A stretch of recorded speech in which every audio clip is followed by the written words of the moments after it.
ಕುಂಭ ರಾಶಿಯ ಡಿಸೆಂಬರ್ 22 ರಿಂದ ಡಿಸೆಂಬರ್ 28 ವರೆಗಿನ ವಾರದ ಭವಿಷ್ಯ. ಶನಿ 2ನೇ ಮನೆಯಲ್ಲಿರುವುದರಿಂದ ಈ ವಾರ ನೀವು ಸಮಾಜದ ಅನೇಕ ದೊಡ್ಡ ಜನರನ್ನು ಭೇಟಿ ಮಾಡಲು ಹೆಚ್ಚುವರಿ ಪ್ರಯತ್ನಗಳು ಮತ್ತು ಶಕ್ತಿಯನ್ನು ಬಳಸಿಕೊಳ್ಳುತ್ತೀರಿ. ಆದರೆ ಈ ಸಮಯದಲ್ಲಿ ನೀವು ಸಾಮಾಜಿಕ ಕೂಟವನ್ನು ಹೆಚ್ಚಿಸುವುದಕ್ಕಿಂತ ಹೆಚ್ಚಾಗಿ ನಿಮ್ಮ ಆರೋಗ್ಯಕ್ಕೆ ಆದ್ಯತೆ ನೀಡುವುದು ಮುಖ್ಯ ಎಂದು ನೀವು ಅರ್ಥಮಾಡಿಕೊಳ್ಳಬೇಕು. ಆದ್ದರಿಂದ ನಿಮ್ಮ ಶಕ್ತಿಯನ್ನು ಉಳಿಸಿಕೊಂಡು ಅದನ್ನು ನಿಮ್ಮ ಆರೋಗ್ಯವನ್ನು ಸುಧಾರಿಸಲು ಬಳಸಿ. ಚಂದ್ರ ರಾಶಿಗೆ ಹೋಲಿಸಿದರೆ ಕೇತು 7ನೇ ಮನೆಯಲ್ಲಿರುವುದರಿಂದ ಈ ವಾರ ನಿಮ್ಮ ಕುಟುಂಬದ ಯಾವುದೇ ಜಮೀನು ಅಥವಾ ಪೂರ್ವಜರ ಆಸ್ತಿಯ ಮೂಲಕ ಇದ್ದಕ್ಕಿದ್ದಂತೆ ನಿಮಗೆ ಹಣಕಾಸಿನ ಲಾಭವಾಗುವ ಸಂಪೂರ್ಣ ಸಾಧ್ಯತೆ ಇದೆ. ಆದರೆ ಈ ಸಮಯದಲ್ಲಿ ಹೆಚ್ಚು ಉತ್ಸುಕರಾಗಿ ನಿಮ್ಮ ಇಂದ್ರಿಯಗಳನ್ನು ಕಳೆದುಕೊಳ್ಳಬೇಡಿ.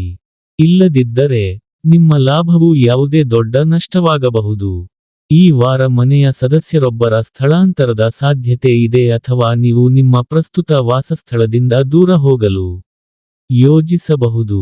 ಈ ವಾರ ನಿಮ್ಮ ಬಿಡುವಿಲ್ಲದ ಜೀವನದಿಂದ ಸ್ವಲ್ಪ ಸಮಯವನ್ನು ನಿಮ್ಮ ಕುಟುಂಬದ ಸದಸ್ಯರೊಂದಿಗೆ ಕಳೆಯುವಿರಿ ಮತ್ತು ಒಟ್ಟಿಗೆ ಕುಳಿತು ಕುಟುಂಬಕ್ಕೆ ಸಂಬಂಧಿಸಿದ ಯಾವುದೇ ನಿರ್ಧಾರವನ್ನು ಚರ್ಚಿಸುವುದು ಕಂಡುಬರುತ್ತದೆ. ಈ ವಾರ ನಿಮ್ಮಲ್ಲಿ ಶಕ್ತಿಯ ಹೆಚ್ಚಳವನ್ನು ಕಾಣಲಾಗುತ್ತದೆ. ಈ ಕಾರಣದಿಂದಾಗಿ ನಿಮ್ಮ ಕಚೇರಿಯಿಂದ ಮನೆಗೆ ಬಂದ ನಂತರವೂ ಕೆಲಸದ ಸ್ಥಳದ ಕೆಲಸ ಮಾಡಲು ಇಷ್ಟಪಡುತ್ತೀರಿ. ಆದಾಗ್ಯೂ ಹಾಗೆ ಮಾಡುವುದರಿಂದ ನೀವು ನಿಮ್ಮ ಕುಟುಂಬವನ್ನು ಕೋಪಗೊಳಿಸಬಹುದು.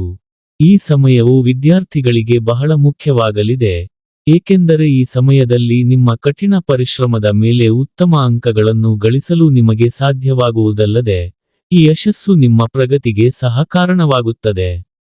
ಇದರಿಂದಾಗಿ ನಿಮ್ಮ ಮತ್ತು ನಿಮ್ಮ ಕುಟುಂಬದ ಗೌರವ ಸಮಾಜದಲ್ಲಿ ಹೆಚ್ಚಾಗುತ್ತದೆ. ಈ ವಾರದ ಪರಿಹಾರ: ಪ್ರತಿದಿನ 11 ಬಾರಿ ಓಂ ಮಂದಾಯ ನಮಃ ಎಂದು ಜಪಿಸಿ.